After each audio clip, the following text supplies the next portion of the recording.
Buenas noches a los que están virtualmente y a los que hicieron el esfuerzo de poder llegar físicamente. Bienvenidos. Un evento más del Club de Profesionales. Un lujo tener la presencia de Joshua y luego Gloria de la persona también. Joshua Abreu, el presidente de la Comisión Nacional de Valores. Y nos va a hacer una presentación que va a desarrollar, de hecho, para decirnos el tema y el desarrollo. Le cedo la palabra, enseguida aquella viene llegando la Gloria y a la persona también.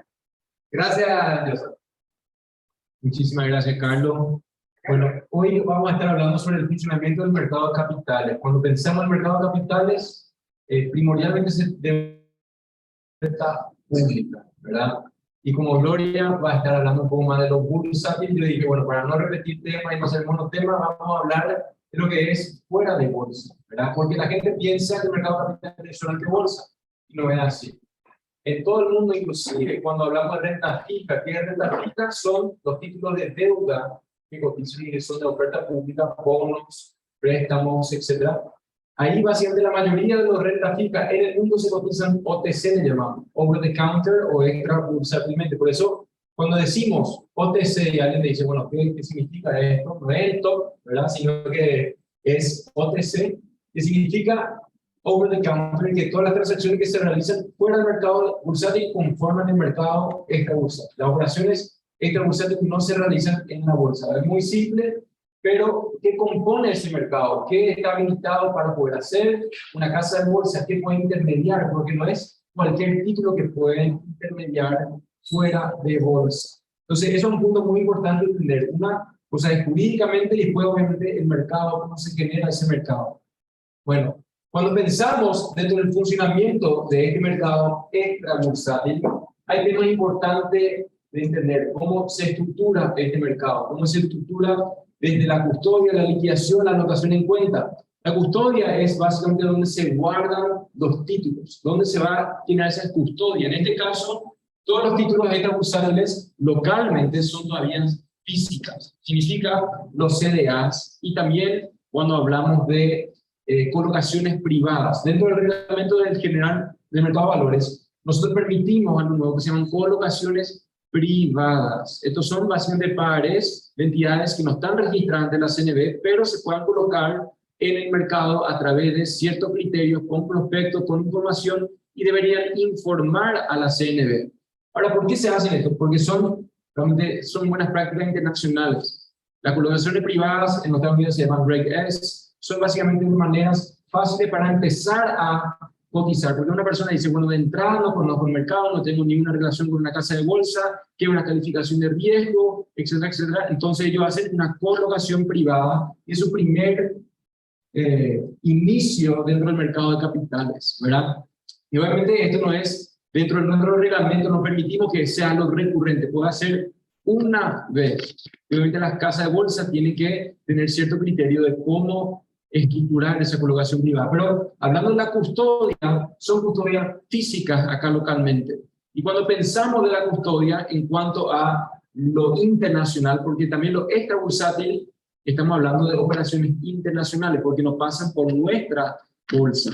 Pero en el nuevo reglamento también permite que una casa de bolsa pueda intermediar operaciones. Si vos querés comprar Apple, Google, Tesla, puedes hacerlo a través de tu casa de bolsa, pero eso se considera una operación extra bursátil.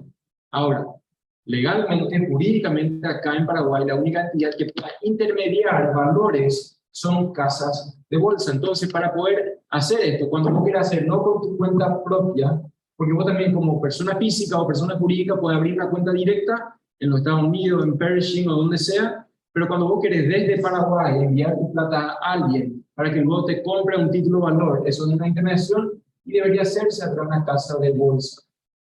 Si ven que hay personas que están diciendo, mira, envíame tu plata, yo te voy a comprar y a través de este mecanismo vamos a conseguirte una buena inversión, le pueden notificar a la CNB si no están registrados, porque no se permite hacer eso. ¿Por qué? Porque es riesgo de custodia y riesgo de liquidación, riesgo de supervisión, ¿verdad? Entonces, la custodia es el punto clave acá. No sé si se acuerdan de lo que había ocurrido en los 90, en los 2000, que, no, ahí está. En los 2000, que justamente varios fondos estaban y pues trataron de ver dónde está ese título valor, dónde está mi título. No sabían dónde estaba, no podían buscar y ver el rastreo de esos títulos. Entonces, desde la custodia lo fundamental, porque todas las cuentas de custodia que puedan tener una casa de bolsa tienen que informar a la CNB y se verifican los contratos de custodia, asegurando que esos contratos son del cliente, o sea, es una cuenta del cliente y no una cuenta propia. Significa que bueno, le esté enviando plata a la casa de bolsa, él se va y compra Apple, Google, Tesla, pero de la cuenta propia cae la casa de bolsa y cae esa cuenta también con ellos. No sé si me sigue. Entonces la custodia es lo fundamental en la infraestructura del mercado. También la liquidación. La liquidación, cuando hablamos de operaciones bursátiles, todo pasa a través de la cuenta de la bolsa. Y es bastante transparente de esa manera. Hay una central donde se liquida esa operación, una cuenta central. Dentro de las operaciones extrabursátiles, esto se hace a través de directamente de la casa de bolsa. Cuando uno quiere comprar un CDA a través de su casa de bolsa, cuando uno quiere operar internacionalmente, hace a través de la cuenta de clientes de esa casa de bolsa. También la anotación en cuenta. ¿Quién hace la anotación en cuenta? ¿Quién dice qué inventario tiene el cliente dentro de los títulos de valores? Es la casa de bolsa. Dentro del bursátil es la bolsa de valores quien tiene esa parte de la operación de anotación en cuenta, pero en cuanto a lo extrabursátil lo hace directamente en la casa de bolsa. En cuanto al mercado en general, es muy importante entender. Primeramente, el mercado extrabursátil hoy en día es más grande que los bursátiles. Este año estamos cerca ya de 15 billones al terminar agosto, un poco más de 2.000 millones de dólares, ¿verdad? Versus lo bursátil está por los 13 billones. Entonces estamos más grandes en lo extrabursátil que en lo bursátil. Hay varios factores del mercado que generan eso. ¿Cuáles son? Primeramente, no hay emisiones todos los días. Si vos querés generar una inversión hoy, te vas a tu casa de bolsa y te dice, mira, ¿qué título puedo comprar dentro del mercado primario? Y te van a decir, mira, el próximo mes vamos a tener el lanzamiento no sé, ahora Priority y Concepción va a lanzar, o capaz Chacomer, o capaz Tigo, personal, etc. Pero hoy no tengo nada para ofrecerte. Y el mercado secundario acá en Paraguay todavía se tiene que desarrollar aún más. Ese es un punto aparte que capaz Gloria pueda mencionar. ¿Por qué significa eso? Vos hoy podés ir a tu casa de bolsa y decir, yo quiero meter una orden de compra de Tigo a tal precio y te tiene que meter en el CEN, el Sistema Electrónico de Negociación, y eso pueden hacer de todos los títulos dentro del mercado de valores, pero haría a través del mercado secundario. Pero el Paraguay no está acostumbrado a generar un título nuevo. Por eso en el mercado extrabursátil eso sucede, especialmente con CDAs. CDAs componen cerca del 85% de todo el mercado extrabursátil acá localmente. ¿Y qué hacen? Quieren invertir X cantidad de dinero, quiero X tipo de calificación de riesgo, A, AA, AAA, y bueno, ahí ellos te buscan el título, el banco en este caso financiera, y te emiten un CDA. O sea, ellos compran ese CDA y te venden ese CDA. Y bueno, allá hay un mercado muy grande de CDA. ¿Por qué también? Porque para hacer una cancelación anticipada de ese CDA, hay una penalización, no penalización, pero tienen que poner el encaje y cuesta al banco hacerlo, entonces la tasa de descuento que te da el banco es muy diferente de una tasa de descuento del mercado. ¿Se entiende eso? Perfecto. Entonces vemos acá el mercado primario, mercado secundario y repo. En este mercado no es tan grande. El mercado secundario es muy grande versus el mercado primario que no es tan grande. ¿Qué significa el mercado secundario? ¿Por qué es esto? Porque mucha gente que tiene esos CDAs se van a su casa de bolsa en vez de liquidar con su banco o cancelar anticipadamente con su banco. Van mejor a través de su casa de bolsa. Un punto también ahí, para comentar nomás. Cuando yo me voy a cancelar con mi banco, estoy limitando los contrapartes, quién me puede dar un precio. Cuando vos te vas a tu casa de bolsa, vos estás operando con una infinidad de posibles clientes, quien puede también darte un buen precio, una buena tasa por esa inversión. Entonces, no es con un solo contraparte, sino que con varios. Ahora, cuando vemos el mercado extrabursátil, ¿quiénes son las casas de bolsa que realmente tienen el market share? Primeramente, le tenemos a Puente, que opera bastante dentro del mercado extrabursátil. Esto incluye fondos mutuos dentro del mercado, porque los fondos de inversión sí cotizan en bolsa, pero vamos a hablar en eso en la segunda parte de esta presentación. Pero Puente, luego Basa, luego Itaú, Investor, Cardin, Regional, y ahí luego lo más chico. Avalon, yo creo que va a ir subiendo, pero ellos ahora mismo, dentro de los extra bursátiles, están todavía bastante bajos. Pero vemos que se mueve, como dije, 15 billones de guaraníes hasta agosto ahora, y el mercado muy grande. No solamente local, sino que también internacional. Es la idea de transparentar el mecanismo para que el público en general pueda acceder a inversiones desde acá en Paraguay o internacionalmente también. Cuando miramos también la calificación, o sea, estos títulos tienen calificación, cuando hablamos de CDAs, la entidad tiene una calificación de riesgo. Entonces, cuando vemos null, la mayoría de estos null son los fondos mutuos. Cuando se coloca un fondo mutuo a través de una casa de bolsa, se considera una operación extrabursátil porque ese fondo mutuo, esa cuota parte del fondo, no cotiza en bolsa y por ende nos informa al regulador y ahí se considera el mercado de extrabursátil. Pero como vemos acá, la mayoría de las operaciones son de AA. Eso obviamente muestra un apetito de riesgo de parte de los inversores en nuestro país, que somos bastante conservadores. Nos gusta primordialmente dentro de A, ¿verdad? Y eso es algo muy importante también entender, bueno, cómo vamos a tener nuestro apetito, etcétera, y eso se forma en las curvas de rendimiento. Y mirando internacionalmente, cómo nosotros vemos y dónde se invierte. Vemos que se invierte bastante en los extrabursátiles en Argentina, en títulos de valores en Argentina. ¿Por qué? Porque obviamente es una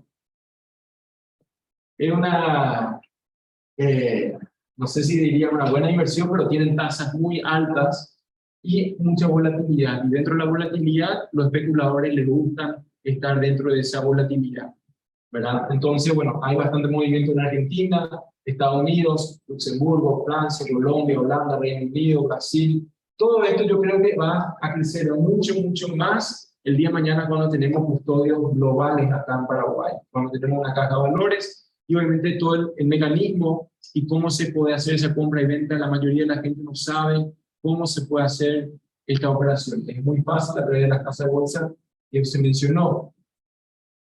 Bueno, y internacionalmente vemos que se opera bastante en dólares. Hay operaciones en euros, en libras y en dólar canadiense también, pero casi todo se opera en dólares, justamente por el riesgo cambiario. Vimos que Argentina se opera bastante, pero es justamente el bono argentino cotizado en dólares, no en peso argentino. Bueno, ahora podemos entrar en fondos patrimoniales de inversión. Los fondos patrimoniales de inversión tributariamente son reconocidos como estructuras jurídicas transparentes, ¿verdad?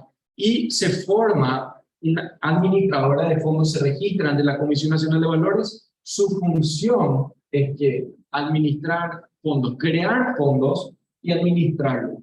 Cuando se crea un fondo, se crea esa estructura jurídica transparente, se registra un reglamento interno. ¿Qué significa eso? El reglamento interno son las reglas de juego por la cual el administrador tiene que gestionar ese fondo. Es decir, por ejemplo, voy a invertir, o sea, voy a crear un fondo estructurado para la ganadería. ¿Qué vas a hacer? Vas a comprar ganado de tal kilaje y ir vendiendo a tal kilaje. O ¿qué tipo de negocio vas a generar? ¿Ciclo completo o invernado, etcétera? Yo no manejo tanto la ganadería, pero en cuanto a el reglamento tiene que especificar o sea, su función y cómo se va a manejar ese fondo. Dentro de los fondos mutuos se tiene que especificar, por ejemplo, puedo invertir 100% en AAA, puedo invertir hasta 80% en AA, puedo invertir hasta 50% en A, puedo invertir 20% de los fondos que tengo en BBB, 5% en W y nada más que eso, ¿verdad? Entonces ahí ya tenés tu riesgo, sí.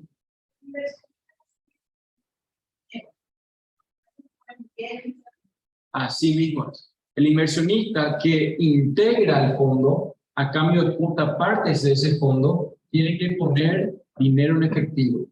¿Cuál es la razón detrás de eso? Por un lado, es asegurando la transparencia. No mencioné esto, pero Gloria también seguramente va a mencionar la liquidación. No se puede hacer en efectivo, no se puede hacer en especies, se tiene que hacer vía transferencia dentro del sistema financiero. O sea, OTC, bursátil, y también todo lo que es fondos. Se tiene que tener una visibilidad de que se integró esa plata. ¿Por qué? Es un principio de IOSCO que es como Basilea del mercado de valores. IOSCO es el International Organization of Securities Commissions, IOSCO, su sigla en inglés, que aseguran que los principios sean ajustados a nivel internacional. Entonces, si yo pongo, bueno, yo te doy y voy a integrar con un terreno, ¿cuál es el precio de ese terreno? Entonces, la transparencia dice integrar el capital y luego se compra el terreno. Ahora, el valor que pones luego de eso en tu patrimonio, hay revalúo, etcétera, etcétera, pero siempre la transparencia desde la integración para la compra de la cuota parte tiene que hacerse con el sistema financiero. Totalmente. Sí, puede ser inversor institucional en el extranjero, local, persona jurídica, física, etc. Cualquier persona puede ser un cliente dentro de un fondo patrimonial de inversión, siempre haciendo la debida diligencia. ¿Verdad? La 172 del mercado de valores, que es la reglamentación de CEPRELAB, establece, bueno, cómo hacer la diligencia para, le llamamos a estos AFPISAs, administradores de fondo patrimonial de inversión, o para los bursátiles y los extrabursátiles. ¿Y el apalancamiento del fondo está regulado? Está regulado, todo el apalancamiento tiene que estar dentro del reglamento. Si vos decís, todos los fondos que tenemos hoy no son apalancados. O sea, yo te diría... No hay fondos apalancados. Hasta ahora no. Salvo que ellos, dentro de su reglamento, para la parte de la inversión en activos reales, se quieran apalancar, pero hasta ahora no hay eso. Ellos usan plata, capital de la integración en la cuota partes, para luego comprar activos, ganado, reforestación, etc. Entonces, no hay apalancamiento hasta ahora. Pero se puede. En muchos casos, inclusive los fondos, lo que le llaman ETFs en los Estados Unidos, Exchange Traded Funds, ¿verdad? Hacen un apalancamiento de 3-1, de 2-1, entonces si sube tu rendimiento 2%, ganaste 6, pero si baja 2%, perdiste 6. El apalancamiento siempre es un punto de riesgo que se tiene que revelar dentro del reglamento interno de cada fondo. Los reglamentos de todos los fondos son publicados en la página web de la CNB. Entonces tenés el reglamento, tenés inclusive las posiciones que ellos tienen, lo cual voy a ir mostrando un poco más, ¿verdad? ¿Cuál es acá tenemos hoy en día 8 AFPISAs, 8 administradores de fondos, tenemos Regional, Itaú, Basa, Investor, Stake, Avalon, Puente, Cadiem, y obviamente hay personas que están queriendo abrir administradores que van a ser acá seguramente este año. Ahora, los fondos mutuos son diferentes que los fondos de inversión. Los fondos mutuos, sí.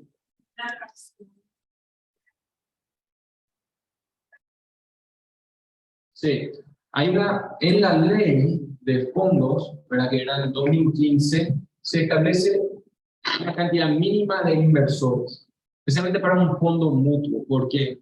Porque en el fondo mutuo hay suscripciones y rescates. Entonces, tiene que ver la atomización de tu fondo para ver el riesgo que alguien te pueda sacar el 100% de una y le liquida. O el día de mañana, si hay 2 personas que te viene y te saca, dice, yo quiero retirar el 50% de tu fondo. Y generar eso implica un daño patrimonial porque sabemos que vender rápido genera, genera un impacto, una presión sobre el precio, y eso para el que quiso quedarse genera un daño patrimonial hacia él.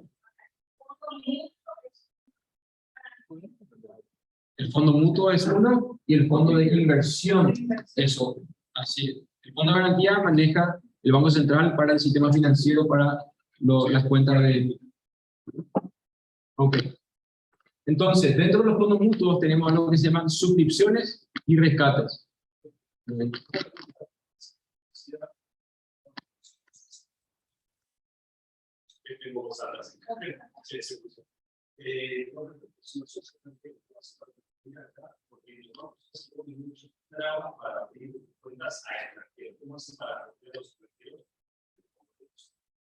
Ese es el punto. Tienen que hacer la diligencia, eso se hace también a través del banco. Hoy en día, la 172 dice que la PISA tiene que hacer la diligencia y el banco también, porque se hace a través del sistema financiero.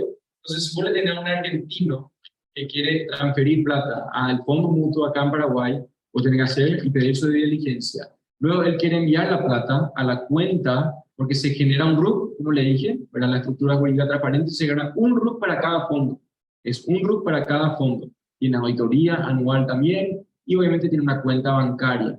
Y esa transferencia, cuando viene, el banco inclusive puede cuestionar por qué está entrando esta cantidad de dinero desde la isla de Caimán, ¿verdad?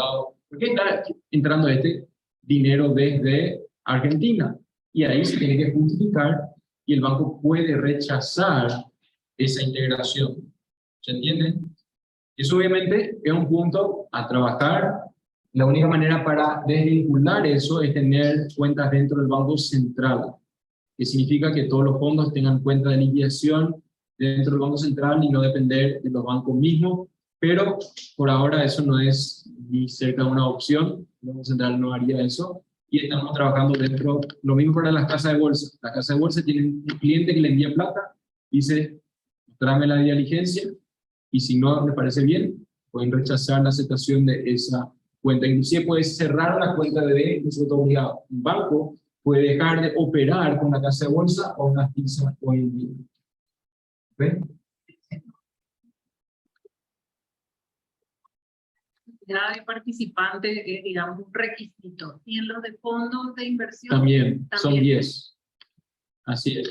Es lo mismo decir que, porque el punto acá de un fondo de inversión, yo no te puedo decir si estoy a favor o en contra de ese número. Creo que hay una propuesta que se quiere lanzar para una modificación de la ley de fondos, que creo que es razonable. En los últimos 7 años ha cambiado las condiciones del mercado. Este verano del 2015, hay siempre mejoras que deberíamos hacer.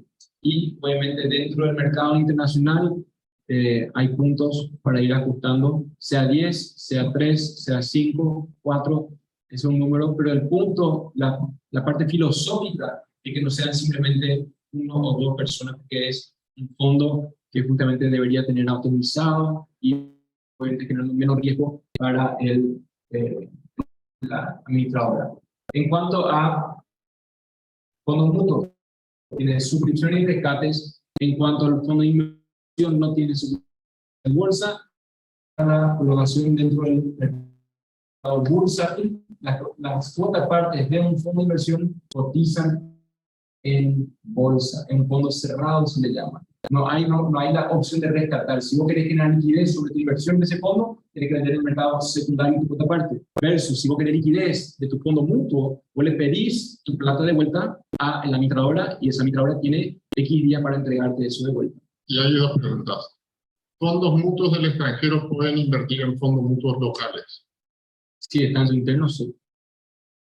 Y existen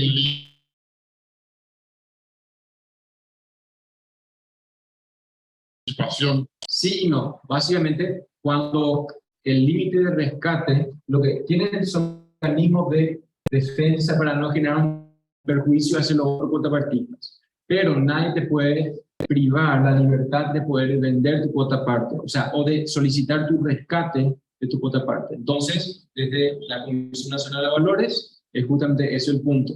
O vas a rescatar, obviamente va a tener un perjuicio si quieres rescatar, ponerle el 25% del fondo, y va a generar un daño patrimonial, pero se hace conscientemente y el que queda, bueno, tiene eso.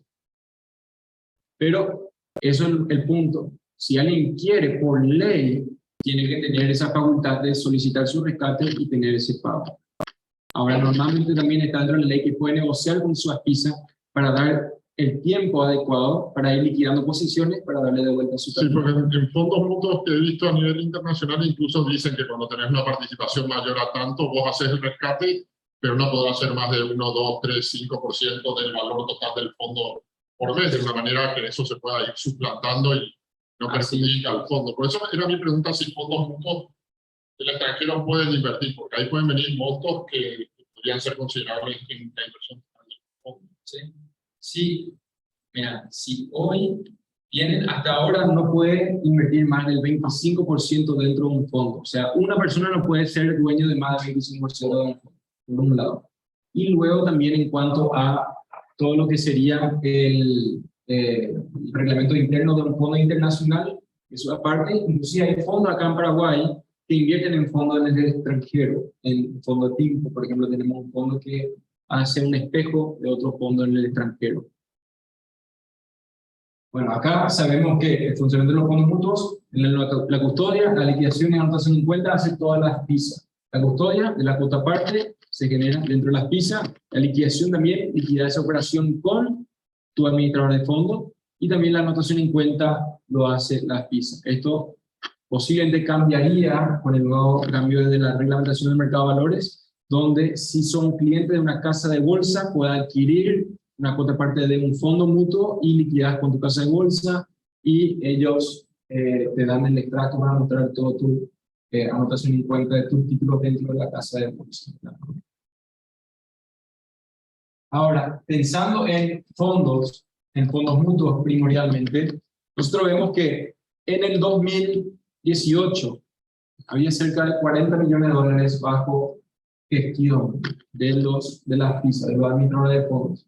Pero, obviamente, esto fue creciendo con más personas entrando al mercado, más administradores, entidades dentro del sistema financiero, y esto generó un incremento bastante grande. Y obviamente al inicio del año 2022, en el 2022 se tenía cerca de 700 millones de dólares, o sea, se fue de 40 a 700 millones de dólares. Es un incremento bastante grande. ¿Por qué? Porque los fondos, ¿qué hacen?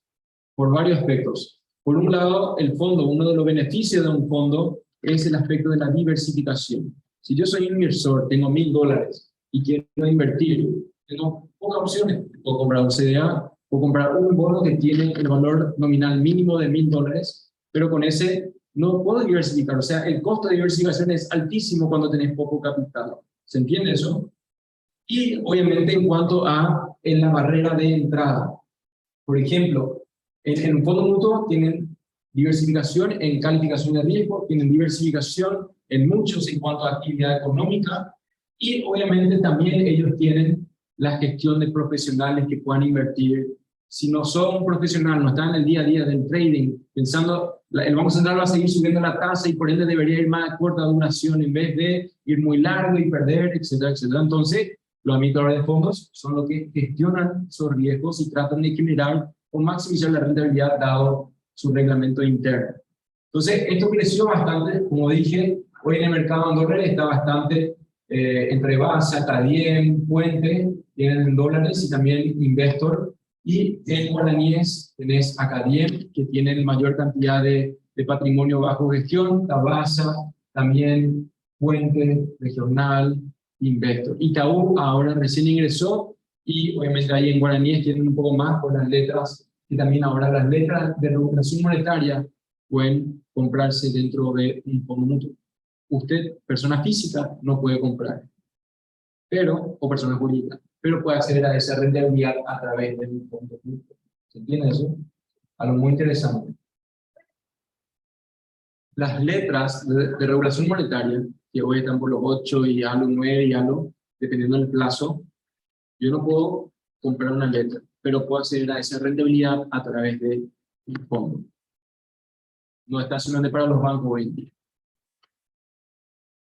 Ahora, cuando vemos estos son índices básicamente de rendimiento y de plazo. En el corto plazo, en los últimos meses, ¿verdad? Te quería mostrar, en guaraníes tenés cerca de rendimiento de 7% bajo administración, esto es de los títulos valores que ellos tienen, en un plazo promedio de 3 años y medio. En dólares tienen un rendimiento cerca de 4.5% a un plazo de 1 año y medio. Entonces están más a corto plazo en dólares, y están un poco más a largo plazo en guaraníes, tratando de generar rendimiento para entregar eso a los contrapartistas. Esto le quería mostrar también las calificaciones que tienen acá. Ahí está un poco más atomizado, o sea, está más, como vimos, los OTC, lo de Bursátil era AA enorme, pero acá tenés bastante AAA, tenés bastante AA y tenés muchos soberanos. Esto incluye lo que serían el letras. ¿Okay? Y obviamente acá en guaraníes tenés A y AA. La entidad de AAA, su tasa en dólares obviamente capaz no le apetece al mercado porque es muy bajo.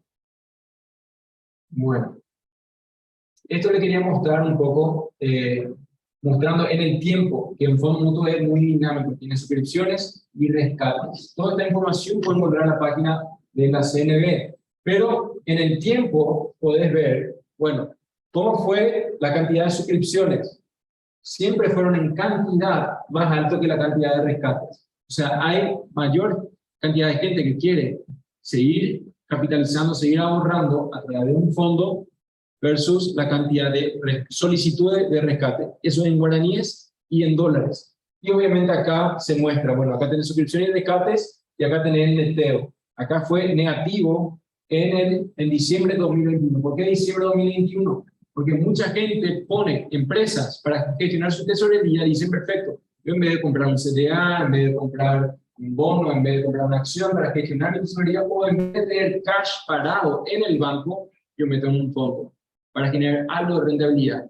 Y obviamente en diciembre tenés que pagar salario, tenés que pagar, etcétera, el aguinaldo, y ahí ellos sacan, tienen rescates y pagan. Siempre es coordinado también muchas veces con la administradora de fondos. Ellos ya saben que para diciembre tienen que tener X cantidad para poder pagarle a sus clientes que están gestionando su tesorería a través de las pisas. Patrimonio autónomo, así mismo. Legalmente en los dos casos, fondo de inversión y fondo mutuo. Y eso vamos a entrar ahora en el fondo de inversión, ¿verdad? Un patrimonio integrado con aportes de personas físicas o jurídicas cuyo aporte quedan expresados en cuotas de participación no rescatables son negociables, no son rescatables, son negociables. Y generalmente va asociado a un objetivo especial, un proyecto determinado, ¿verdad? Entonces se tiene que presentar un reglamento interno, sea un proyecto de reforestación, sea un proyecto de ganadería, sea un proyecto de inversión, inclusive decir, bueno, vamos a invertir afuera en ciertos tipos de derivados o lo que sea, pero siempre está atado a un proyecto y eso se presenta ante la CNB. Los fondos mutuos tienen limitados los tipos de títulos valores que puedan invertir. En el fondo de inversión no está limitado. Vos podés crear un fondo de inversión que compra Bitcoin si querés. No tenemos eso todavía, ¿verdad? Pero se puede, para darle un ejemplo. Entonces, todo depende del riesgo que quiere tomar la PISA como contraparte, porque capaz el banco no te va a permitir generar una liquidación para la compra de tu Bitcoin, ¿verdad? Y obviamente es otro tema de la parte de los inversores. ¿Quién quiere invertir ahí? Sí.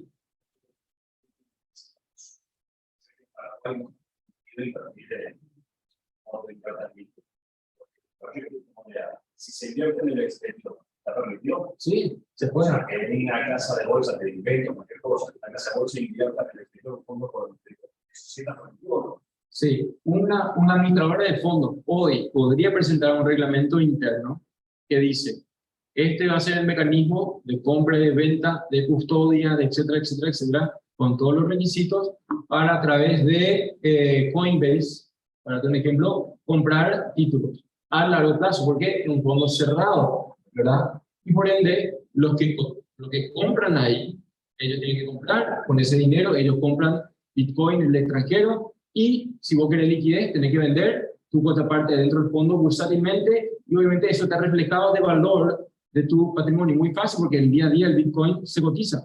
Vos sabés el precio, tu patrimonio se va moviendo y tu valor de tu cuota parte mueve de acuerdo a ese criptoactivo. ¿Se entiende eso? Bastante transparente, súper fácil. Nadie presentó, ¿verdad? Pero es algo que se puede hacer, ¿verdad?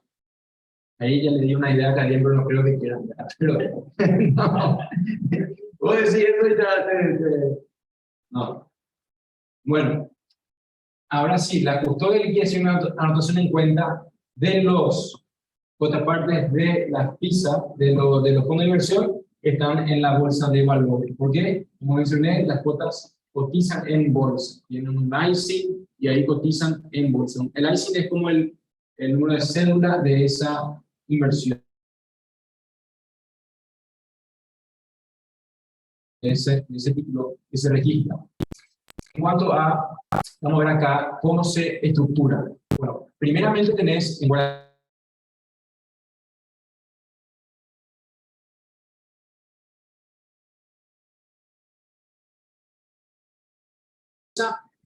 guaraníes tenemos primordialmente títulos bursátiles, Investor, o sea, formamos un fondo de inversión, tiene títulos bursátiles dentro de ese fondo de inversión, y también tenés en dólares un fondo económico forestal, ecoforestal, ¿verdad? Y eso obviamente tiene todo un proceso donde vos puedes comprar y a largo plazo tiene, el fondo normalmente tiene que tener un plazo. Vos decís, acá a 10 años se va a generar una liquidación de dicho fondo y en este tiempo esperamos una rentabilidad X, ¿verdad? Y en guaraníes tenemos de diferentes actividades. La parte inmobiliaria, la parte ganadera, la parte inclusive de activos financieros y la parte comercial. ¿Qué significa eso comercial o financiero? Hay fondos que compran, por ejemplo, pagarés desde el lugar automotriz, ¿verdad? ¿Qué quieren liquidez o hacer factoring o hacer lo que sea? Se puede armar un fondo de inversión para hacer ese negocio donde se compra y se vende y está generando una rentabilidad a través de títulos valores privada, de oferta privada, pero la estructura jurídica esta es de oferta pública. ¿Se entiende eso? Ahora, es algo muy interesante porque se mencionó, bueno, como si es un patrimonio autónomo. Y sí, es un patrimonio autónomo. Y también en muchos países la inversión inmobiliaria se estructura a través de fideicomisos. ¿Sí o no? En Estados Unidos tenemos los REITs, Real Estate Investment Trust, en Argentina, en diferentes lugares. Pero acá en Paraguay, en cuanto a la flexibilidad, en cuanto a la transparencia, en cuanto a la negociabilidad, se están estructurando primordialmente fondos de inversión, sea para el negocio ganadero, sea para el negocio agro y obviamente para el negocio inmobiliario. Creemos que esto va a ser un mecanismo muy importante para una inversión transparente dentro de estos sectores, que obviamente generan un crecimiento económico, porque cuando el fondo invierte, está comprando materiales, está invirtiendo, etcétera, etcétera, y eso debería invertir en el sector real. Y todo esto tiene auditoría, incluso mucho tiene calificación de riesgo y tiene liquidez a través de la bolsa, tiene transparencia en cuanto al lavado porque pasa por el sistema financiero. Entonces es un win-win de parte del mercado, de parte del Estado y de parte del sector privado. ¿Se entiende eso? Buenísimo, me alegro porque ahí ya terminé. Bueno, buenísimo, me dieron 45 minutos, entonces le quería agradecer. Sí. ¿Tiene un tiempo de duración o eso es indefinido? Tiene un tiempo de, por ejemplo, cuando vos querés crear tu fondo, normalmente dicen 5 años, 10 años, dependiendo del proyecto, porque son proyectos. Ahora, a través de la asamblea de los contrapartistas, se puede extender ese plazo, para no liquidar, para decir, bueno, queremos extender aún más. Se vota, se puede cambiar el reglamento y extender a 20 años o a 15 años. Si no querés cerrar ese negocio, seguir generando el beneficio neto.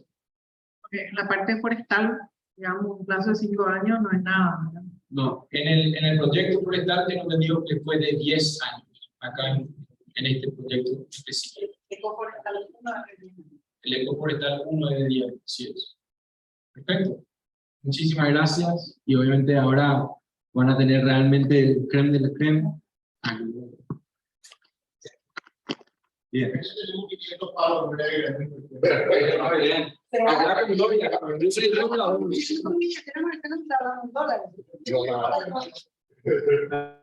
Bueno, agradecemos, yo tiene otro compromiso de mi hijo. Muchas gracias por tu paciencia. Muchísimas gracias. Gracias. Y bueno, ahora le cedemos el micrófono a Gloria Yalvar. Gracias. Hola a todos, ¿cómo están? Me gusto compartir con ustedes, también con la gente que está acá en el Zoom.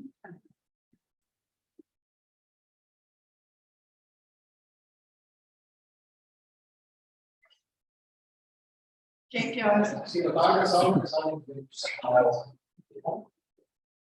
¿Quién dijo que yo me quedaría con Perdón. Bueno, arrancamos, pues, si te entiendo este. No lo entiendo. Muy bonito, pero hacia abajo. Ahí está. Qué chucha. Bueno, otro lenguaje, obviamente, ¿verdad? Como ya me conocen. Vamos a cambiar un poquito el lenguaje, un poco menos técnico, y a ir directamente a lo práctico. ¿Qué es lo que sucede con los profesionales independientes? Tenemos varias características.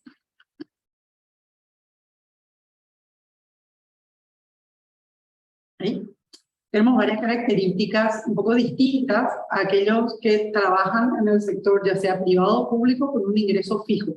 Los profesionales independientes tenemos ingresos variables. 1. 2. Generalmente somos responsables de todo lo que signifique nuestra estructura. Llamarle negocio responsable.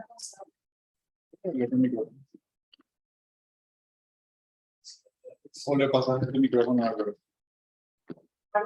Sí. No soy responsable de alquiler, agua, teléfono, salario, IPS, aguinaldo, es decir, no solamente trabajamos para generar nuestro propio ingreso, sino que además nos tenemos que hacer responsables a nivel de obligaciones de la gente que trabaja con nosotros, de nuestra estructura. Y también tenemos algunas características, además del ingreso variable, en general, si es que visualizamos los porcentajes de colaboradores o de personas que aportan al sistema previsional, nos encontramos que usualmente, bueno, si vemos el porcentaje, luego es realmente triste, ¿verdad? 24% de la población tiene un aporte a un sistema previsional. Lo que nos llama la atención en el sentido de que además del subempleo o personas que estén fuera del sistema formal, implica que los profesionales independientes, empresarios y dueños de sus propios negocios, comerciantes en general, probablemente no tengan ninguna cobertura. O sea, tenemos el peor de todos los sistemas, ¿verdad? Porque trabajamos para generar nuestro propio ingreso, somos responsables de todos los gastos, de todas las obligaciones, y no tenemos los beneficios que tienen nuestros colaboradores. No tenemos vacaciones, si nos enfermamos nos jodemos porque no cobramos nada, en fin, hay algunas características. Entonces, lo primero que les quiero presentar es, a ver si es que empezamos a pensar, a evaluar un poco sobre nuestra curva. Esto hubiera sido buenísimo si es que aprendíamos antes de elegir la profesión.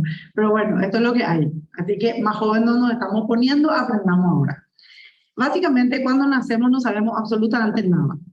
De hecho, de verdad, le amamos a los bebés porque no sé por qué. Porque son re hinchas, cada 2 horas lloran, ensucian pañales. La única productividad que tienen es pañales, ¿verdad? Pañales sucios, por supuesto. Pero más o menos en 20 años cambiamos absolutamente, nos convertimos en adultos. Bueno, creen acá ellos que son adultos a los 20, pero en fin, tomamos decisiones, ya podemos trabajar, algunos sí que ya meten la pata temprano, bueno, en fin. Más o menos hasta los 20, si visualizamos, como decimos los economistas, es una curva lineal ascendente, en color azul porque es la vida. A partir de ahí cambia de color, hablemos de plata. Entonces nos vamos a lo verde. Esto es gravísimo, cambio de estructura súper importante a nivel familiar, el hecho de que los chicos son chicos, según los psicólogos, hasta los 28 años los varones son adolescentes y las mujeres hasta los 25.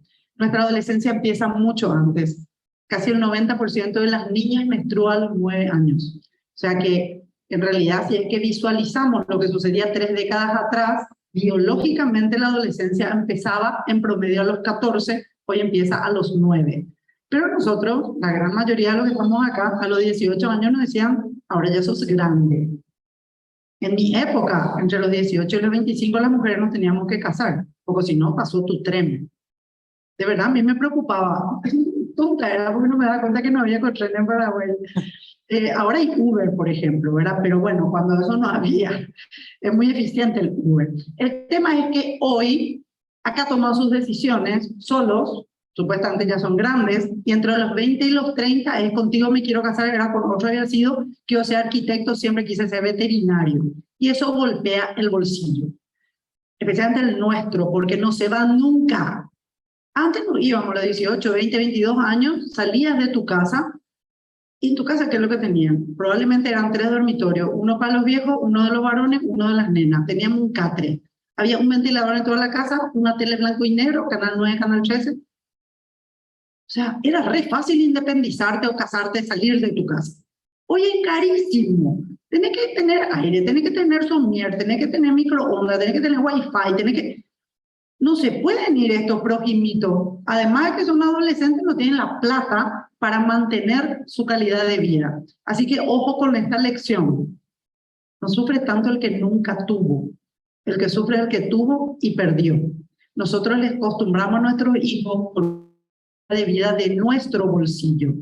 y ellos no tienen capacidad de mantener su calidad de vida siendo grandes, adultos de 30 años. Entonces no pueden irse nunca. El pequeño problema es que mientras ellos estamos jodiendo con este tema de que son adolescentes tardíos, a nosotros la vida se nos va. Porque más o menos, en promedio, obviamente depende mucho de tu profesión, pero tipo, entras a trabajar de pasante en una empresa, ganando sueldo, no sé, la mitad de un sueldo mínimo, 60% me dirán los abogados rápidamente, wow, que son todo por mal en nuestro pasante, entonces entran.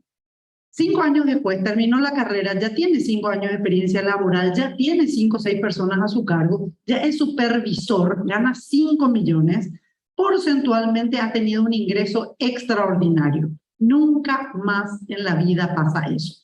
Pero en este pequeño ciclo de corto tiempo, en donde el joven siente que él es millonario, claro, porque papá y mamá le mantienen y sus gastos son cero, los ingresos son todo de él, cree que la vida va a seguir así. No, la vida no sigue así. Depende, por supuesto, de tu profesión. Si sos médico a los 35, recién empezás a ganar plata. Si sos futbolista a los 35, si no te rompiste algo, ahí te estás jubilando.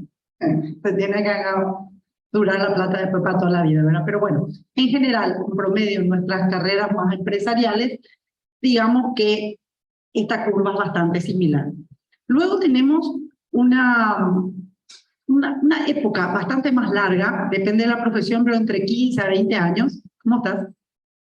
En donde seguimos ganando más, pero más suave. Tipo de supervisor a gerente general, se tarda mucho más tiempo y tampoco los ingresos son para triplicarse.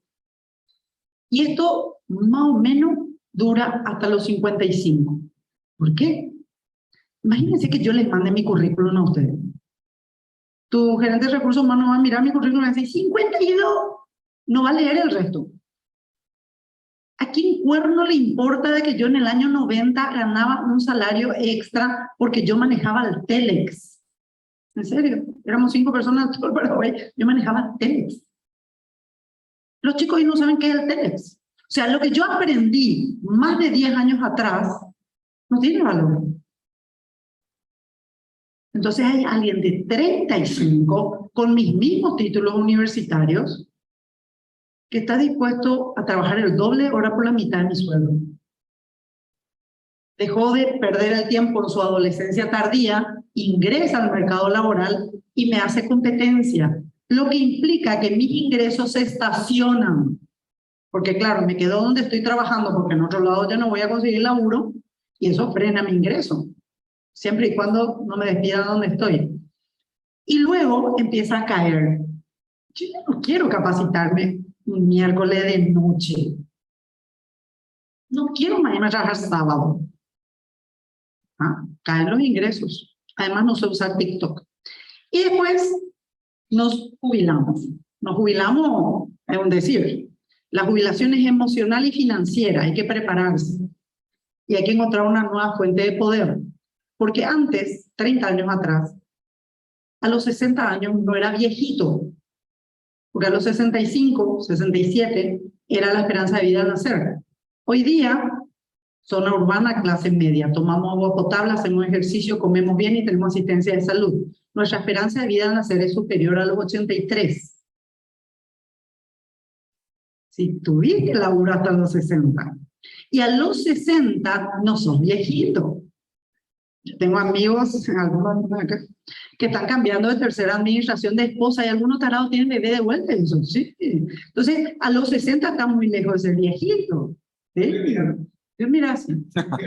Así yo hice. La otra vez me encontré con uno en el pediatra. Yo con mi nieto y él con su hijo. Está lo de retiro. Bueno, entonces, ¿qué es lo que sucede? Que hoy nuestra esperanza de vida es mucho más larga y no dejamos de gastar a los 60. No tenemos más los mismos ingresos, pero ya no seguimos gastando igual. Queremos seguir vacaciones, shopping, yacareí en tu remera, qué sé yo, cosas así, ¿verdad? Y después nos morimos. Pero nos morimos tardísimo. Imagínate Toda tu vida laburaste 40, 45 años y después vas a depender de que tu hijo te pase un plato de comida. 30 años atrás estaba bien, te iba a vivir en la piecita del fondo de la casa de tu hija. ¿Alguno de ustedes quiere algo así? No creo. Se trata de dignidad. Entonces, necesitamos comprender esto porque más o menos, depende de la profesión, como ya aclaré, pero aproximadamente tenemos 25 años para ganar plata, ahorrar e invertir para poder mantenernos aproximadamente 25 años desde que, digamos, nos retiramos y nos morimos. Y acordate que hay una parte donde bajó tu nivel de ingresos y vos seguís gastando igual. Y lo genial es que en estos 25 años de alta productividad se nos ocurre la espectacular idea de tener hijos que no se van nunca. Este que está acá jorobando entre los 28 y 30 y vos le seguís manteniendo, está usando parte de esta curva que ya está cayendo. Ahora no van a hacer caso para entender sobre inversiones. ¡Qué suerte! ¿Cómo se gana dinero?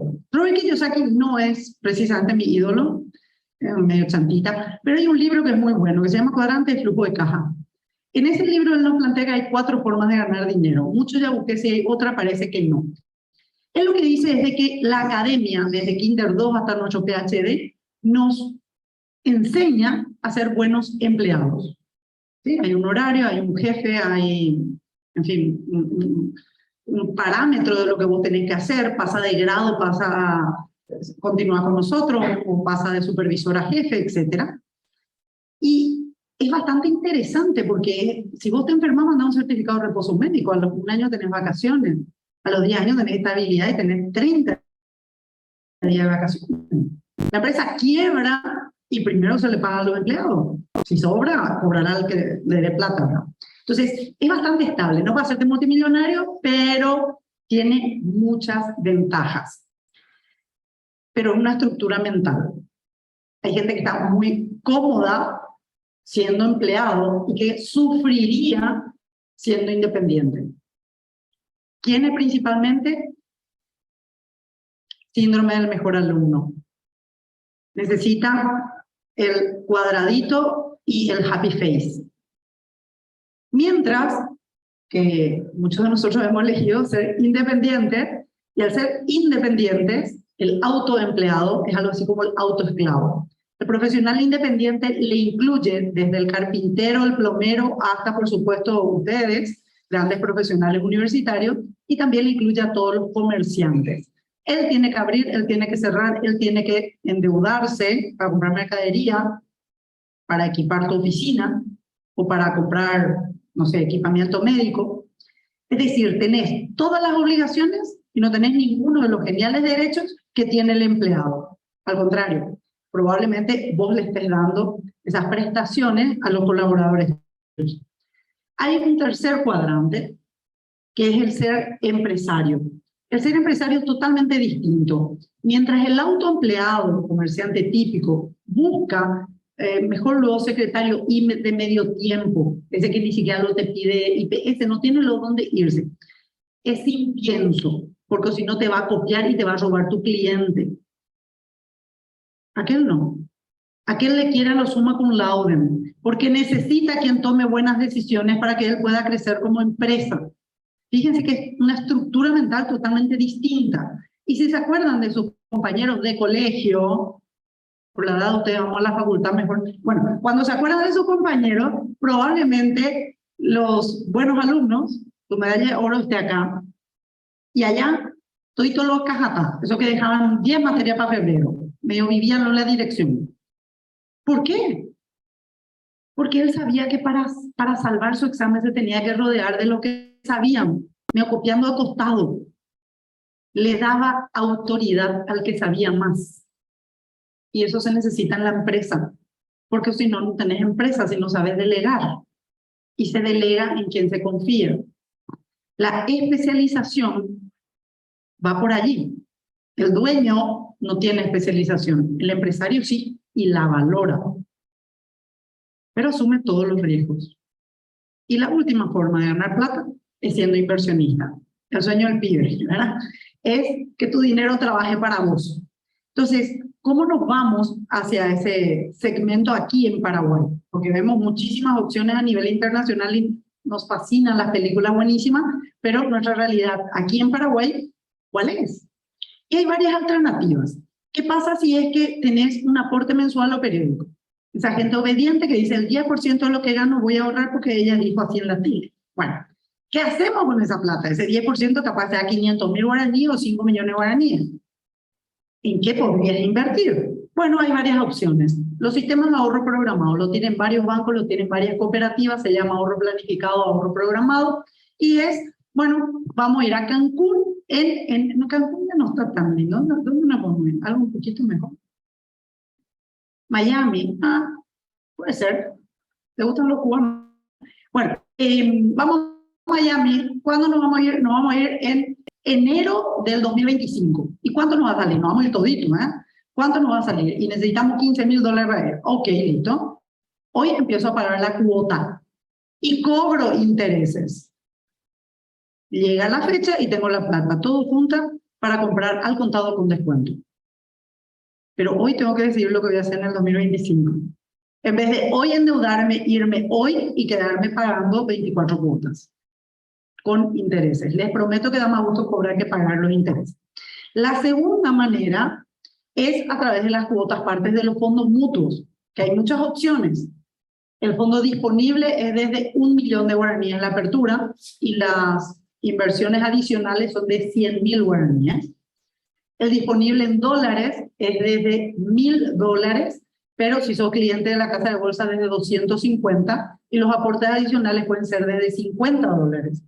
El fondo crecimiento, el monto para entrar es de 10 millones de guaraníes y los importes adicionales de 5. Y el fondo para todos, se llama para todos, porque es desde 300.000 guaraníes al mes. Una observación importante. El ahorro programado es como una cuota, es obligatorio mensualmente. Y si quiero salir antes del plazo, no me van a pagar nada de los intereses acumulados hasta esa fecha y voy a tener un castigo que en promedio está entre el 3 al 5% sobre el monto de capital. En los fondos mutuos no hay ninguna obligación de poner plata mensualmente. Tenés 0 de costo si tu cuenta está en 0, no hay monto mínimo promedio o algo parecido. Y tenés diversificación, que en el fondo al que formás con el ahorro programado, el 100% de tu plata está en un solo lugar, ¿no? En los fondos lo que se busca es la diversificación. Y también estamos en Paraguay, así que hay gente que compra, dice, yo invierto en terrenos. Tenemos un loteamiento. No, compré un terreno en un monte de Atitlán en 120 cuotas. ¿Y cuánto mide tu terreno? 12 por 30. Bueno, chicos, eso no es una inversión. Luego está ganado. ¿Soy ganadero? No, compré una vaca que guardé en el terreno del cuñado de mi vecino. Bueno, también hay. Y hay gente que todos los meses compra dólares y reza para que suba. Son opciones de inversión.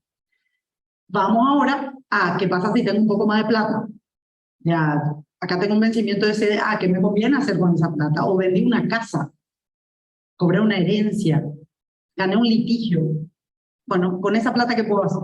Tenés inversiones financieras, colocación a plazo fijo en banco y financiera, certificado de depósito de ahorro. Puedes comprar acciones o bonos, puedes invertir en fondos mutuos y también en fondos de inversión, que requieren un monto de capital un poquito mayor. Por ejemplo, el Ecoforestal, del que estaba hablando recién Joshua, tiene un monto mínimo de 30 millones de entradas. ¿Sí? Luego van los negocios propios. Un análisis así muy rápido. El que es jubilado cobra su jubilación y dice, es que yo me siento muy joven. Claro, biológicamente a los 65 años es re joven, pero tiene 40 años de ser empleado, nunca fue empresario. Y esa plata no la va a volver a juntar. Cuidado con irte a la aventura. Bueno, los negocios propios pueden ser comercial, industrial o de servicio. Y por último, en Paraguay siempre ha sido muy importante y sigue siendo las inversiones inmobiliarias. Entonces tenemos, si acabamos de mirar esto, encontramos que hay dos formas de tener ingresos. Puede ser activo o pasivo. Activo, bueno, trabajo y gano plata. Quiere decir que implica trabajo o gestión. Mientras que el ingreso pasivo es que el dinero trabaja para mí. Las inversiones no financieras son activas. Que aquello que me digan, no, pero yo tengo en alquiler departamentos. Pero eso implica gestión. Tienes que colgar tu cartelito, atender 100 llamadas, mostrar 10 veces, verificar los datos de la persona, después a ver si el 5 de cada mes, clean, hacen tu cuenta. No hace clean, hay que perseguirle, ¿verdad? Entonces uno dice, no puedo, le tengo que contratar a alguien y te va a cobrar, si tenés muchos inmuebles, 5%, si tenés 2, 3, 10%. Y la rentabilidad de alquileres en zona urbana en promedio está 8%. O sea, no es tan buena tu mirada, ¿verdad? Hay que hacer un análisis un poco más fino. Y ahí, en las inversiones que te dan un ingreso pasivo, están las financieras y bursátiles. Es decir, pongo plata en algo, alguien gestiona y yo cobro la rentabilidad. Para que tengas un negocio propio que valga la pena, te tiene que rendir mínimo, depende del nivel de riesgo del negocio, pero mínimo 3 veces lo que te rendiría tu plata sin que vos hagas nada. Tipo, si el CDA me paga 10, mi negocio propio me tiene que pagar por lo menos 30 para que me justifique todo el estrés que ello implique. No es lo mismo liquidez y solvencia, y obviamente todos ustedes saben perfectamente esto, pero me sigue sorprendiendo la cantidad de gente que se aferra a su caserón gigante sobre España, que tiene 5 dormitorios, un patio gigante y una piscina, y la señora viuda está sola. Ahora necesita jardinero, chofer, mucama, la que viene 2 veces a la semana a limpiar, y ella no tiene plata para ir al súper. Se tiene que mendigar a toditos sus hijos para que le puedan... ¿Para qué? Los bienes te tienen que servir. Nosotros no tenemos por qué servirle a nuestros bienes. O si no, se convierten en males. Entonces, cuidado con ese tipo de decisiones. Y hay gente que tiene solvencia, pero no tiene plata para pagar su Uber. Y es súper delicado, porque ahí está tu calidad de vida. Estatus es para afuera, calidad de vida es por dentro. Y lo que más observamos lastimosamente es mucha gente que vive en una cárcel de oro. Tiene de todo, pero nada no es de él. En las inversiones financieras, para ingresar ya a nuestro tema, están bancos y financieras. Estamos hablando de colocación a plazo fijo principalmente. Cooperativas, que también le llaman CDA, pero son contratos a plazo. No tienen el fondo de garantía de depósito. Recalco nomás porque a veces se llama igual y cree la gente que es lo mismo. Las empresas vía la bolsa de valores, los fondos mutuos, que son un over the counter, que estaba diciendo recién Joshua, se negocia fuera de bolsa, y los fondos de inversión que sí son cuotas que se negocian en bolsa, y los fondos previsionales, porque se supone que cuando vos estás en esa edad, digamos, de jubilación, vas a recibir también el aporte a tu fondo de pensión. Esto es súper importante. Los perfiles de inversión. No somos la misma persona que fuimos hace 10 años, gracias a Dios, ni la misma que fuimos hace un año. Y lo que más recibo son familias, donde los jóvenes les tiran a sus papás para que hagan inversiones. Pero ese joven, soltero de 26 años, acaba de terminar la facultad, le contrataron en Itaipú, todo su sueldo desde él y los gastos de los viejos. Él quiere invertir en criptomoneda. Se murió la abuela, le dejó 100 millones y se fue a apostarla. Y está bien. Porque él puede ser arriesgado, él puede ser agresivo. Su peor escenario en la vida es que él pierda todo. ¿Y qué le pasa? Nada. No le pasa nada si los viejos le mantienen y él sigue recibiendo su sueldo. A él no le pasa nada. Ahora, a los 35, casado con 2 hijos, va a decir, quiero ganar pero no quiero perder, quiero ganar pero no quiero perder. Es como una balanza, por eso se llama balanceado o moderado. Y a los 65, que es lo que tiene la plata de su jubilación, dice, no importa que no me paguen mucho, pero esto que gané no voy a volver a juntar. Y ahí se convierte en conservador. Este perfil del medio es el más amplio. Más o menos, si solamente miramos edad, estaríamos hablando entre los 30 y los 60. Pero tiene tendencia. ¿Por qué? Porque 35 años soltero sin hijos va a tener tendencia a agresivo. Y depende otra vez de la profesión. 35 años con 2 hijos y su señora no trabaja porque tiene un chico con discapacidad. Ese 100 millones puede ser su fondo para imprevisto. Se puede convertir entonces él en moderado con tendencia conservadora, a pesar que tenga 35. Hoy tengo una cantidad de chicos entre más o menos 35 a 45 acá. ¿Saben por qué? Porque le tienen que mantener a los papás. Imagínense, le tienen a los hijos y a los padres que tienen que mantener. Por eso están acá. Gravísimo, porque no están construyendo su propio capital. Calificación de riesgo, yo ya nos habló un poquito de lo que son los numeritos, ¿verdad? Decía, este es A, este es doble A, bueno, ¿qué es lo que es la calificación de riesgo? Básicamente, en el colegio todos sabemos, si vos recibes un currículum que te dice que el chico tiene un promedio 2, y sabés qué significa, o si tiene un promedio 4, sabés qué significa. Bueno, estas notas que van desde el aplazadísimo, 1, nunca lo salvo nada, a el summa cum laude, es muy sencillo para nosotros comprender. Exactamente lo mismo son las calificaciones de riesgo. Es una nota que pone una empresa calificadora a la capacidad de pago en tiempo y forma que tiene el emisor sobre la deuda y los intereses. Pero esa nota lleva al sistema americano, tiene letras, ¿sí? En las notas del colegio sabemos un buen alumno con 4,5, pero para que le tengamos en cuenta para el cuadro de honor tiene que tener más de 4,75. Y en las notas pasa lo mismo. Si bien están dentro del B, desde triple B se considera moderado con tendencia conservadora. El doble B es moderado con tendencia agresivo casi. Está como una canoa, no va a llegar a la orilla, pero tampoco se va a hundir. Está nomás. Desde A, sí ya es conservador. Y desde, digamos, CDE es no pagó, no te va a pagar. Y a eso se le considera por eso agresivo. Por supuesto, la rentabilidad puede ser mucho más alta y a veces la volatilidad de los precios también es alta. Y este segmento del medio, al que le denominamos moderado, le agregamos entonces ¿sí?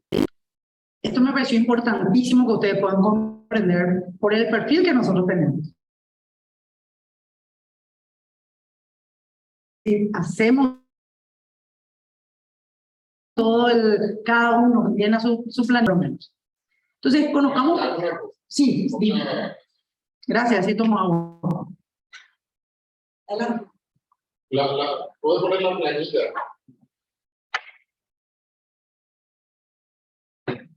Si yo tengo que analizar eso, y el riesgo país es B, el riesgo del instrumento financiero paraguayo es dentro de esa B. Sí, sí, es que... Es decir, Sí, como sí, decía mi abuelo, era peras con peras y manzanas con manzanas. Sí, Porque parece cuando lo ponen así que el riesgo financiero de una B de la bolsa acá es el mismo riesgo financiero de una B en un mercado de capitales. no, estos son... No, por eso. Es decir, todo instrumento financiero cotizado en Paraguay con un riesgo B es dentro del riesgo B país. Claro, porque te hacen un corralito y te afecta, ¿verdad? Entonces, el que decimos moderado con tendencia conservadora acá puede ser muy agresivo. No, acá no. En Argentina sin duda, ¿verdad? Pero acá no. Acá nuestra mirada en la calificación tiene el análisis de rubro también. Y muchas de las calificaciones o muchas de las empresas calificadas ciertamente tendrías que evaluar el riesgo país, pero tenés que tener en cuenta también de cuál es la fuente de ingresos. Y muchas veces la fuente de ingresos está o en el exterior o apalancado con, digamos, reserva o solvencia del exterior. Y eso está dentro de la calificación de riesgo en el texto. Tendría que leer cuál es el nivel de riesgo del rubro y cuál es el nivel de riesgo que esa empresa en particular tiene. Por ejemplo, cuál es la diversificación que tiene de fuentes de ingresos, sobre qué sector de la economía radica su riesgo. Vos podés tener empresas súper rentables, súper sólidas, súper bien, pero resulta que hay un cambio de tecnología y le dejan fuera del mercado. Eso está contemplado en la calificación. Entonces, no es solamente, digamos, el macro o la política fiscal o monetaria que le pueda afectar a la empresa. A nosotros nos afecta más la sequía que la crisis financiera mundial. Bueno. Entonces hay que también aprender a leer ese entorno. Eso yo creo que aprendimos mucho desde el 94, 95 con el efecto tequila, ni qué decir después con el corralito en el 2000, y por supuesto en el 2008, 2009, que es mucho más reciente. A nosotros nos afectó la sequía, no lo que sucedía con el subprime. Y en el caso de fondos mutuos, si pudieras decir brevemente, ¿qué diferencia hay entre lo estructurado hoy en día y los fondos mutuos que se estructuraron en el 95 por ahí? Ah, sí, enorme. Llego a los fondos y ahí te respondo eso. Ok. Pero está muy buena esa pregunta. Se refiere al tema banal alemán. ¡Qué cucú! Me encanta. Bueno, esto es fundamental. No importa si vas a comprar una vaca, una casa o un CDA, o un bono o una acción. Siempre que hables de inversiones, tenés que analizar 3 dimensiones. Hay muchas para analizar, pero 3 son claves. ¿Qué significa inversión? Voy a poner mi dinero en nada.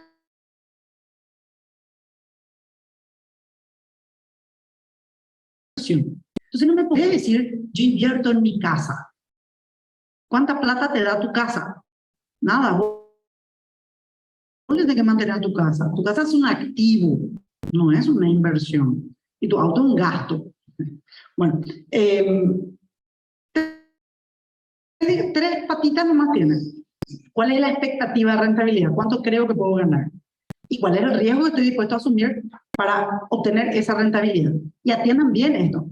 Son directamente proporcionales. Una alta rentabilidad implica un alto riesgo. Pero no siempre una baja rentabilidad implica un bajo riesgo. ¿Por qué? ¿Y por qué de inútil con lo malo que tiene baja rentabilidad? Puede ser. Hay empresas que se manejan muy mal. Son ineficientes.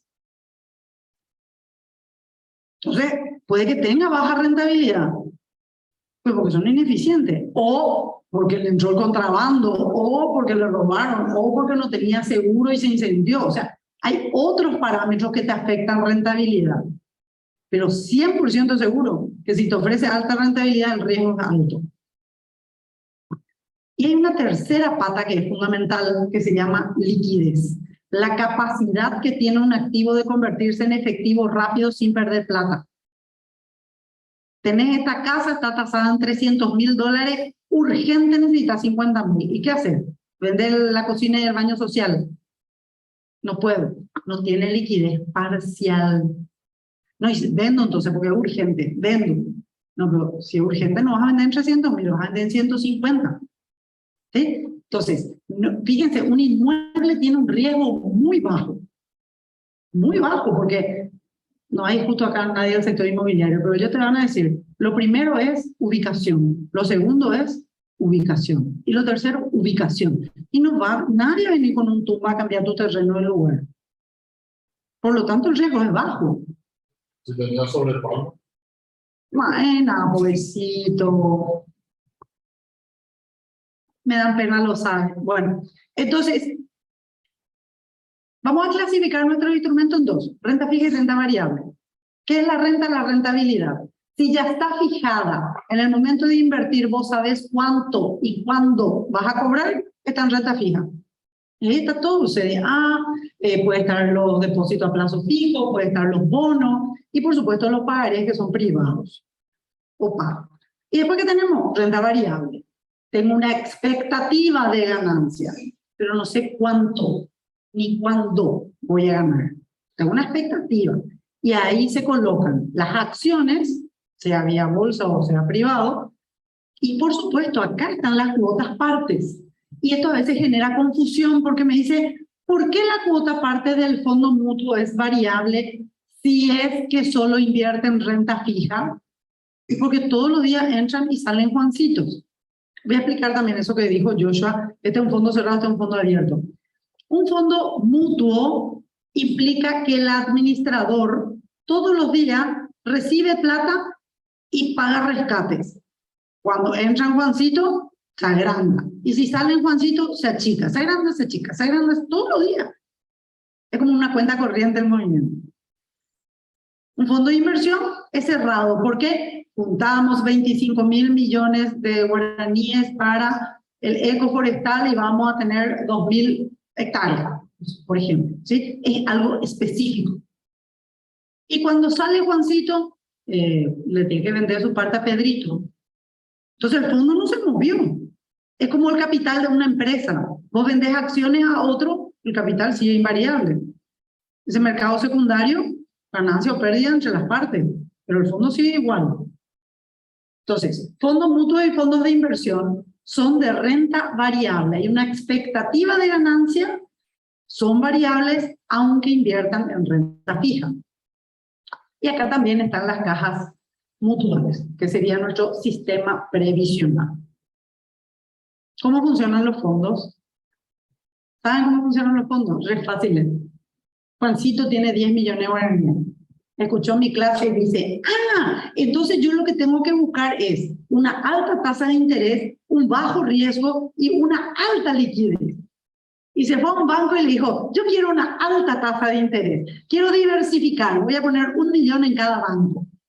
Le llamaron al guardia y le sacaron una patada, no sirve. ¿Cómo hace el proguimito para obtener una alta rentabilidad con 10 millones de guaraníes? Y encima, con bajo riesgo. La única manera de disminuir el riesgo es atomizando, poniendo los huevos en diferentes canastas. Entonces, ¿cómo logra ese objetivo? Un detalle, para el banco 10 millones es poco. Para Juan es todo lo que tiene. Es todo lo que tiene. Para él es muchísimo. Y en el zapato de Juan tenemos que trabajar nosotros. Entonces, lo que le recomendamos es de que él vaya diversificando. De acuerdo a su perfil, yo asumo en este momento un perfil moderado con tendencia conservador y digo, sería bueno que él invierta en bonos del tesoro. También debería de ponerse a distintos bancos y financieras para incluso obtener diferentes plazos, tasas, moneda incluso podría diversificar. Y por supuesto bonos vía bolsa, pero con calificación de riesgo para que él entienda el nivel de riesgo que asume. Pero sigue teniendo 10 millones. ¿Cómo lo logra? Se junta con María, con Ignacio, con Pedro, etcétera, que todos tienen el mismo objetivo, diferentes montos de dinero, y le entregan todo ese dinero al administrador. En Paraguay se trata de una sociedad anónima con objeto exclusivo de hacer administración de fondos. Cada fondo es un patrimonio autónomo. Tiene su propio RUC, su propia contabilidad, su propia auditoría y su propia calificación de riesgo. El administrador es el representante legal de ese patrimonio, que administra el patrimonio de los Juancitos e invierte con esa diversificación. Estos fondos patrimoniales se dividen en partes iguales, así como un capital de una sociedad anónima se divide en partes iguales que se llaman acciones. Estas partes iguales se llaman cuotas partes. Si yo puedo ir a tocarle la puerta al administrador y pedirle todo o parte de mi plata, quiere decir que yo puedo rescatar mi inversión. Si puedo rescatar mi inversión, quiere decir de que yo estoy en un fondo mutuo. La liquidez es responsabilidad del administrador. Si yo me tengo que ir a la bolsa a vender, quiere decir que mi cuota parte es negociable. Si mi cuota parte es negociable, yo estoy en un fondo de inversión. ¿Se entendió esto? ¿Sí? Genial. Cuando el administrador coloca en estos títulos, recibe, si es un CDA, recibe un cartón porque todavía sigue siendo físico, ¿verdad? El sistema financiero. Si coloca en bonos del tesoro o bonos vía bolsa, recibe un certificado de custodia. Tiene, digamos, un extracto que le dice de que él tiene esa plata. Y ahora respondo la pregunta de Pancho. Man Alemán era un fondo con otra ley y todo, no importa. Otra ley bancaria y otra ley de mercado de valores, pero no importa. Era un fondo. Y tenía dos fondos, en guaraníes y en dólares. Y hacía esto. ¿Sí? Súper bien, administró súper bien. Su comercial era el banco alemán. Vos, cliente del banco alemán, te ibas al banco y tu ejecutivo te decía, Tenés CDA del banco, voy a inventar la tasa porque ya no me acuerdo, en el 2003 que sucedió eso, ¿verdad? Tenés CDA del banco al 10, o tenés fondos al 12, o si querés dólares, podés invertir en nuestro propio banco y ahí te pagamos 15. ¿TCB? TCB. ¿Sí? Genial. Si el cliente decía, quiero fondos en guaraníes, sucedía esto y los documentos, que cuando eso, la bolsa es electrónica desde el 2010, cuando eso todo eso era físico, los documentos, el pagaré, el bono, el CDA, se guardaban en custodia acá. Pero ¿qué pasaba cuando se invertía en un fondo del exterior, en dólares?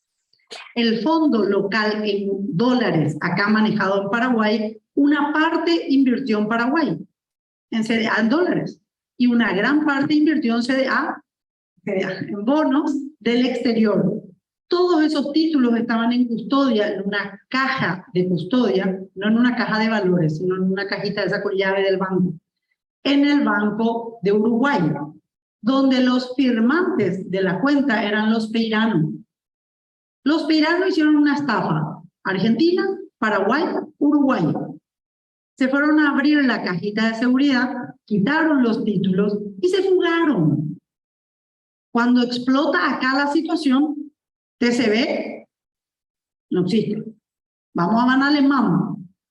CNB cierra y dice, no, así no. Si salimos a mal vender, esto todito van a perder. Me esperan un ratito y vamos a liquidar esto. Y se fue cobrando los guaraníes. Los inversionistas de Ban Alemán en guaraníes tuvieron una rentabilidad del 9%. O sea, no solamente recibieron su capital, más 9% de rentabilidad. Los de dólares, esa partecita que era 35%, si mal no recuerdo, que estaba en Paraguay, mismo tema, se pagó. Esa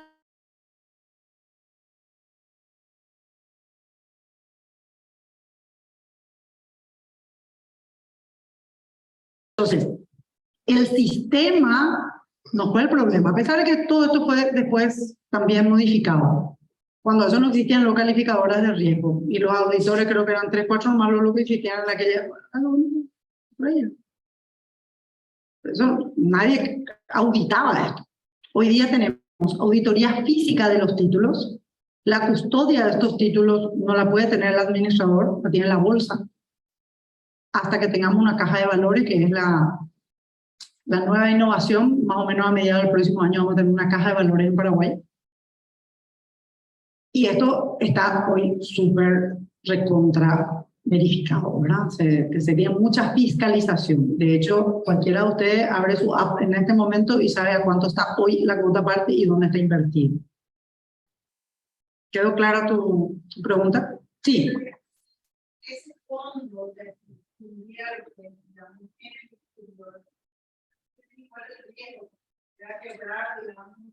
no, porque hoy es todo electrónico. Hoy ya tendrías inscrito hoy tendrías inscrito bajo tu nombre. Y la liquidación, que sí, por supuesto, le corresponde a los administradores, es supervisada.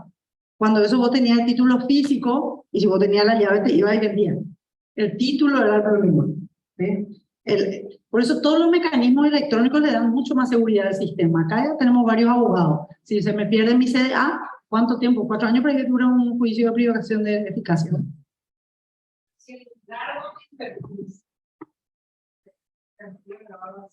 Claro. Ah, qué buenísima tu pregunta. Esto es fundamental. ¿Dónde se invierte? Porque si cambia, y hay uno con lo que decía hace rato Pancho, si cambia mi calificación de riesgo, el administrador está obligado a liquidar el título y posicionarse con un nuevo título. Y ese cambio de calificación, si tiene títulos vigentes, más o menos se hace cada 3 o 6 meses. Se ve el deterioro, se puede observar. Y aparte están los análisis financieros, que si ustedes entran a la página web, donde está la parte de cada fondo en el pie, está la ficha técnica, el reglamento. El reglamento es como el acta de constitución del fondo. ¿sí? Para decir. Y ahí está, perdón, y ahí está el análisis financiero. Y este análisis financiero es monitoreado por mes. ¿Sí?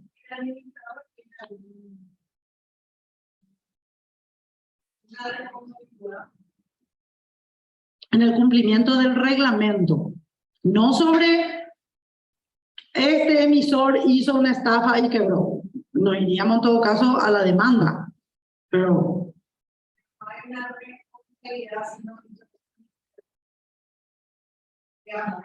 claro, ahí estaría en incumplimiento del reglamento. El administrador debe cumplir el reglamento y en el reglamento está establecido los sistemas de monitoreo. No solo nuestros, también de las autoridades.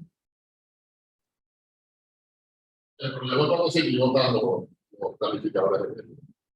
No, ahí nosotros, de hecho, tuvimos ya ese caso. Ya antes que Lehman Brothers, que era a menos. Era una Claro. persona a menos y se ya fue para quebrar. Sí mismo. Se han cambiado cosas de evaluación. Se cambiaron muchísimo, pero no iba a eso nomás, sino que el monitoreo para mí es más importante incluso que la calificación. La calificación es un indicador, entre otros, para la toma de decisiones. Pero el balance es mensual de la parte de endeudamiento y trimestral el completo, ¿verdad? Ustedes conocen los cuadros de CNB, son súper extensos. Ese monitoreo es responsabilidad del administrador. Cuando nosotros nos llega, por ejemplo, Rieder, que tenía triple B, nosotros rechazamos la calificación por el monitoreo. La calificación estaba genial, pero el monitoreo no. Y así mismo cambió la calificación. Pero nosotros sabíamos 7, 8 meses antes. Sí se veía. Eso es lo que pasa. O sea, tu información financiera es la que vos tenés que monitorear. Juancito no tiene la capacidad de monitorear la información financiera, pero nosotros tenemos un departamento de riesgo y de estructuración que tiene que monitorear. Y esa ficha está en la web. De todo lo que están invirtiendo, o sea, todos los lugares donde se invierte el fondo. O sea, hay información. En general, no pretendemos que los inversionistas, que puede ser un químico, un futbolista, un plomero, una ama de casa, cualquiera puede ser un inversionista, no esperamos que el inversionista tenga que hacer ese trabajo. A menos que ese inversionista diga, yo quiero comprar mi propia cartera. Dame 10 millones de bonos de este, 11 millones de este. Ahí es su responsabilidad. Pero si está dentro del fondo, nosotros tenemos un reglamento que cumplir. Y el monitoreo está dentro de esa responsabilidad. Y esto es lo que más me preguntan ahora. ¿Qué es lo que vamos a hacer? Si la inflación es más alta que la tasa de rentabilidad que obtenemos. Y la respuesta es muy simple. Invertí igual. Porque peor es si no invertir. Por lo menos tratemos de empatar. ¿Sí? No es el año para que tengas una rentabilidad adicional, una tasa efectiva superior, pero sí deberías de invertir, porque si no perdés. Tener la plata durmiendo en una caja de ahorro o una cuenta corriente es una locura. Ahí perdés directo.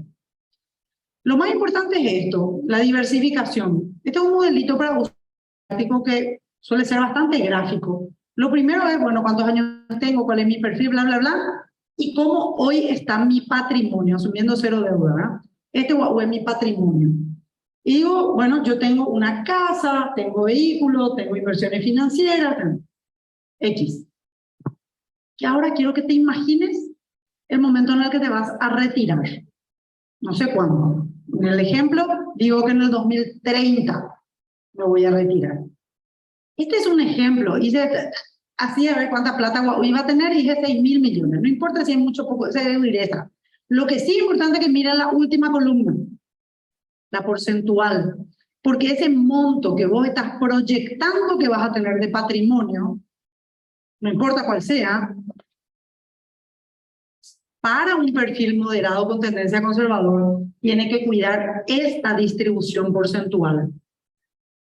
Tu casa propia, llámale casa de Asunción, casa de Samberg. Escuchaste para acá. Vos le tenés que mantener. Y cuando vos te jubiles, vos le tenés que mantener. Tu auto, tu heladera, ¿se compone y cambiaron allá? Tenés una boutique. Y si este mes tu ingreso es menos que tu gasto, vos tenés que pagar. Igual tenés que pagar alquiler, luz, agua, teléfono, salario, aguinaldo, etc. ¿Y de dónde va a salir si vos ya te jubilás? Ah, de acá tiene que salir. De acá tiene que salir todo.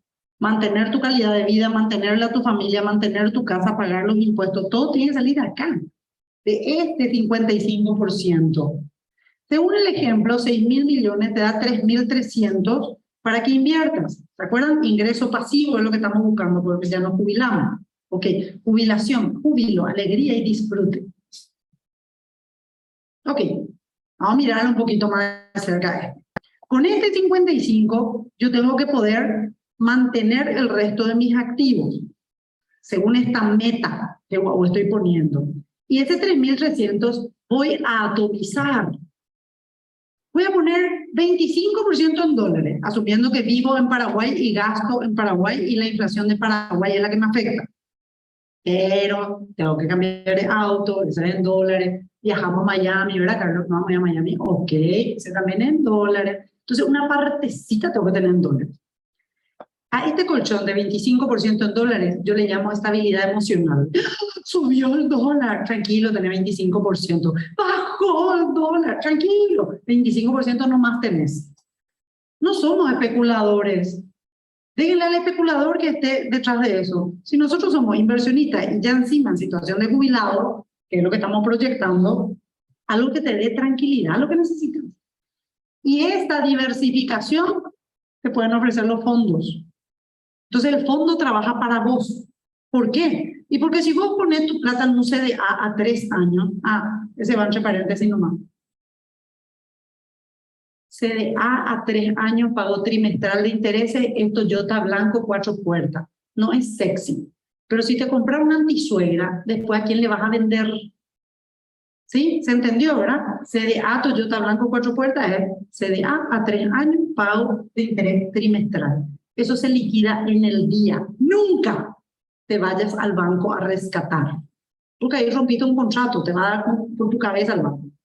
Entonces tienes que ir a cualquiera de las casas de bolsa, que ahora somos miles, mientras tomas un café y lees el diario, te van a echar tu cheque.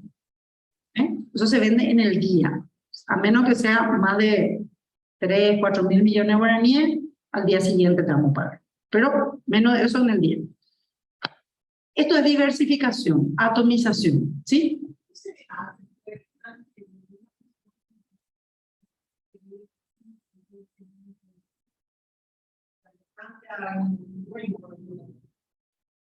Sí, depende. Si te vas a una casa de bolsa, te vamos a cobrar comisión por conseguirte la plata, ¿verdad?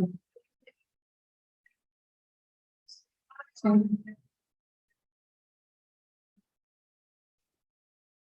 Sí, hacer una transferencia, sí, como un cheque. No, no hay ningún problema. Es súper transferible, igualito con cheque. Endosar nomás.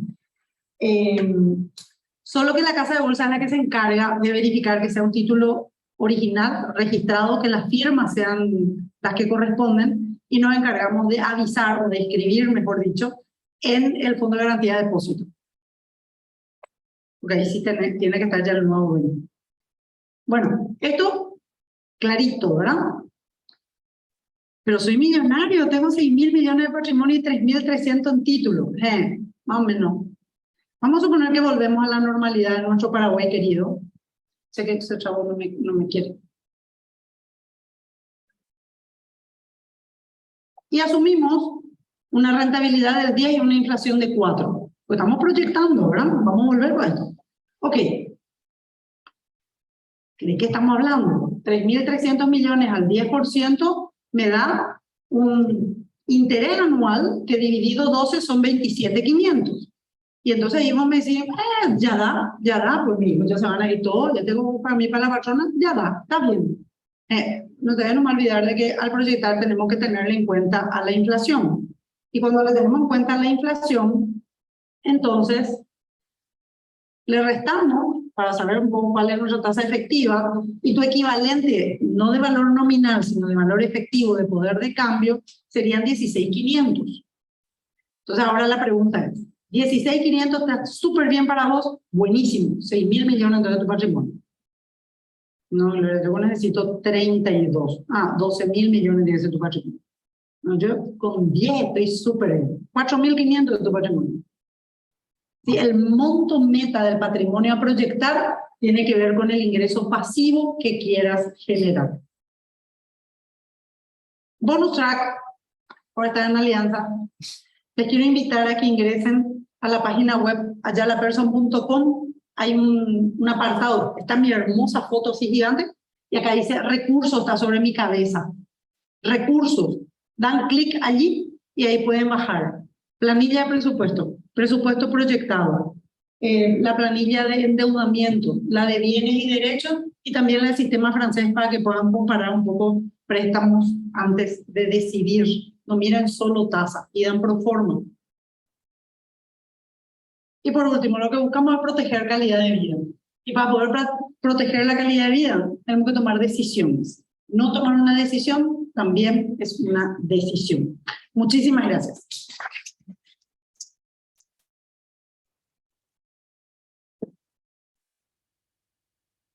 Muchas gracias, Gloria. Gracias a los presentes virtualmente y a todos los que pudieron llegar. Y seguimos haciendo eventos.